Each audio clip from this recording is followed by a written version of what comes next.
जय जय श्री राधे।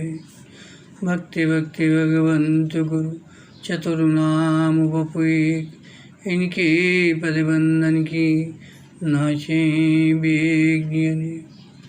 आज के सत्संग में श्री गोविंद स्वामी जी का चरित्र वर्णन कर रहे हैं। गोवर्धन नाथ साथ खेले सदा, झेले रंग अंग सख्य, भाविये गोविंद सुनाम है। श्री गोविंद नामक भक्त कवि श्री ठाकुर जी के प्रति हृदय में सखा भाव रखते थे। ये श्री नाथ जी के साथ नित्य खेला करते थे।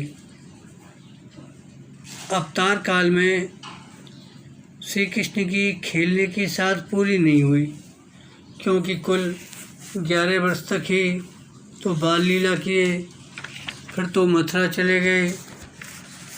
प्रसंगवश यहाँ एक प्रश्न का समाधान करते हैं कि भगवान ने 11 वर्ष तक ही बाल लीला क्यों की।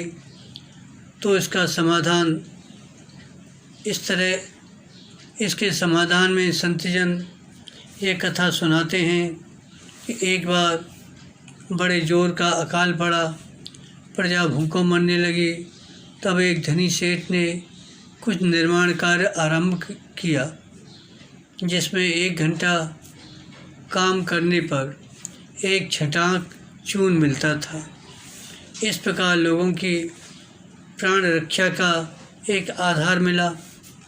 उन्हीं दिनों एक ब्राह्मण के घर एक ऋषि आए। ब्राह्मण के घर में अन्न का एक दाना भी नहीं था, जिससे वह ऋषि का आतिथ्य सत्कार करता। परंतु शास्त्र की आज्ञा है, अतिथि सत्कार अवश्य करना चाहिए। जिसके घर से अतिथि भूखा लौट जाता है, वह उस घर के समस्त पुण्यों को ले जाता है और अपने समस्त पाप दे जाता है।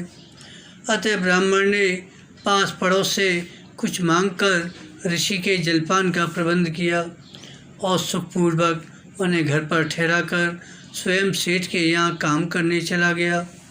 11 घंटे काम किया, 11 छटाक चून मिला, लाकर सब ऋषि के सामने रख दिया।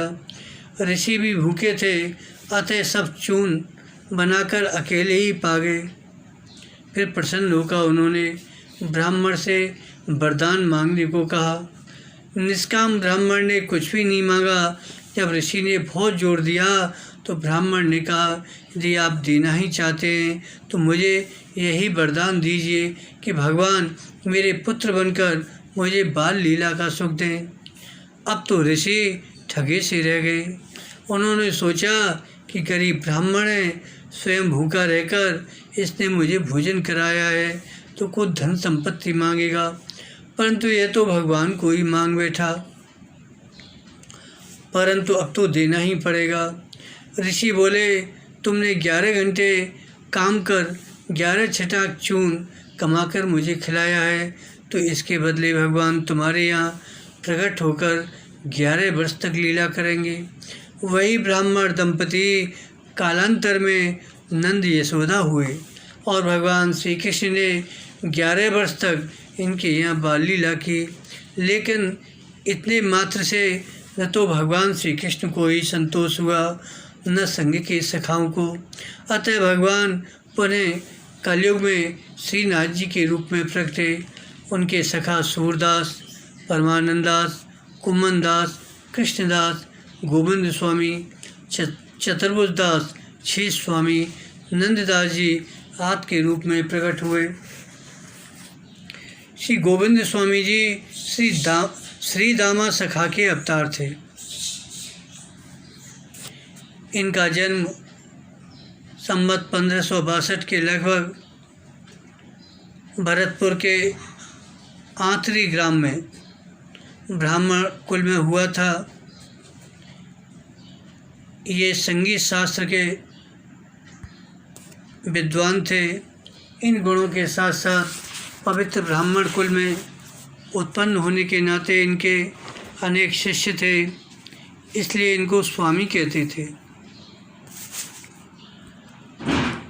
एक बार ये श्रीनाथ जी के साथ गुल्ली डंडे का खेल खेल रहे थे। ठाकुर जी दाब दिए बिना ही भाग गए।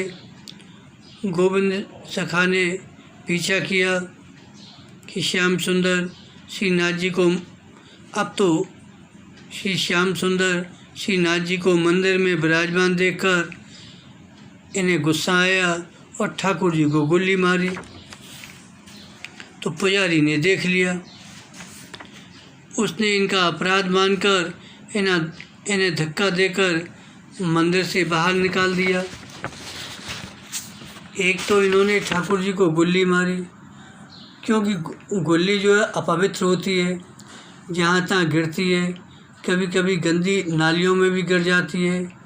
बालकों को तो खेल में इसका कोई विचार नहीं रहता, परंतु मंदिर में तो विचार होता है। तो गोविंद स्वामी ने क्या किया, मंदिर में गुल्ली फेंक कर मारी। अतः पुजारी ने नाराज होकर धक्का देकर बाहर निकाल दिया। अब दूसरा तो कोई इस भाव को जान नहीं सकता।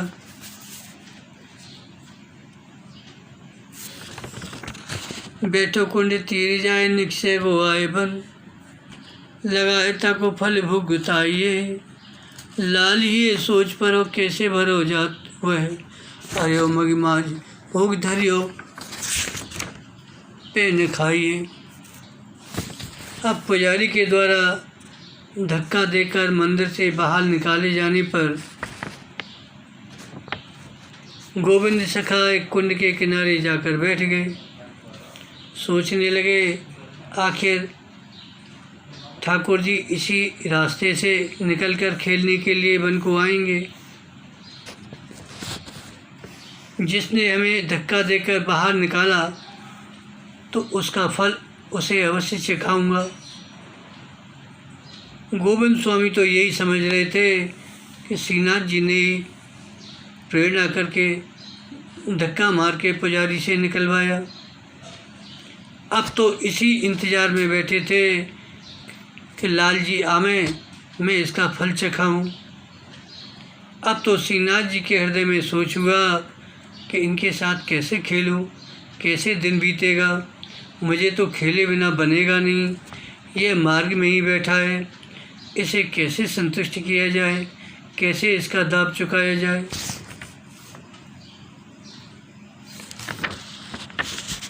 इतने में गोसाई जी विट्ठल नाथ जी ने ठाकुर जी के सामने भोग रखा, परंतु वे भोग नहीं आरोगे। गोसाई जी ने पूछा, जय जय आप आरोगते क्यों नहीं हो? तो इन्होंने गोसाई जी से कहा, मुझको ये कोई पदार्थ अच्छे नहीं लग रहे। यदि आप मुझको खिलाना चाहें तो पहले गोविंद सखा को प्रसन्न कीजिए। उसका मुझ पर दाब था, मैं दाब दिए बिना भाग आया, इसलिए उसने मुझे गुल्ली मारी। इस भाव को पुजारी ने तो जाना नहीं, उल्टे उसका अपराध मानकर उसे धक्का देकर निकाल दिया। अब वह मुझको उल्टी सीधी बातें सुना रहा है। अतः आप उस ब्राह्मण कुमार को शीघ्र बनाकर मेरे पास लाइए, तब मैं भोग आरूँगा। यदि मैं बाहर निकलूँगा तो वह बहुत मार लगाएगा। मेरे तो होश हवास जाते रहे, मुझे बहुत चिंता हो गई है।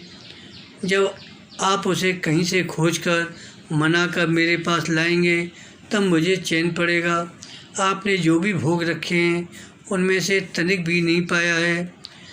जब उसका क्रोध शांत होगा तभी मुझको भी कुछ अच्छा लगेगा। साईं जी बोले, तो क्या ज़रूरत है वन वन जाकर खेलने की? मंदिर के आंगन में ही खेल लिया करो, यही ठीक रहेगा।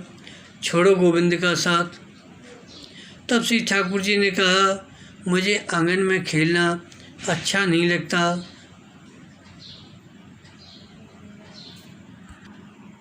तब श्री गोसाई जी मनाने के लिए, गोविंद स्वामी को मनाने के लिए चले, परंतु गोविंद सखा ने समझा कि ठाकुर जी ने गोसाई जी से शिकायत की होगी, अतः ये मुझे मारने के लिए आ रहे हैं। गोसाई जी के हाथ में छड़ी थी। छड़ी लेने का वास्तविक हेतु तो ये था गोसाई जी का एक तो वृद्ध शरीर, दूसरे शरीर से भारी थे, अतः बिना छड़ी के चल नहीं सकते थे। परंतु गोविंद सखा तो डर गए कि यह मुझे मारने के लिए ही आ रहे हैं। वो डर के भागे। गोसाई जी ने बड़े प्रेम से बुलाया, अरे बेटा गोविंद, नेक मेरी सुन। गोविंद कहता कि आप मारेंगे। तब गोसाई जी ने बहुत विश्वास दिलाया। तब जैसे तैसे लौटकर आया। गोविंद सखा मन ही मन सोचते आ रहे थे कि यदि मुझे देखकर ठाकुर जी सिर नीचा कर लेंगे तब तो माफ़ कर दूंगा, यदि तनिक भी सिर उठाए तो बिना मारे नहीं छोड़ूंगा, चाहे कुछ भी हो जाए। भगवान ने भक्ति की बात रख दी। गोविंद को देखते ही सिर झुका लिया। गोविंद का क्रोध शांत हो गया। फिर दोनों ने संग संग पाया और गले से लगकर मिले।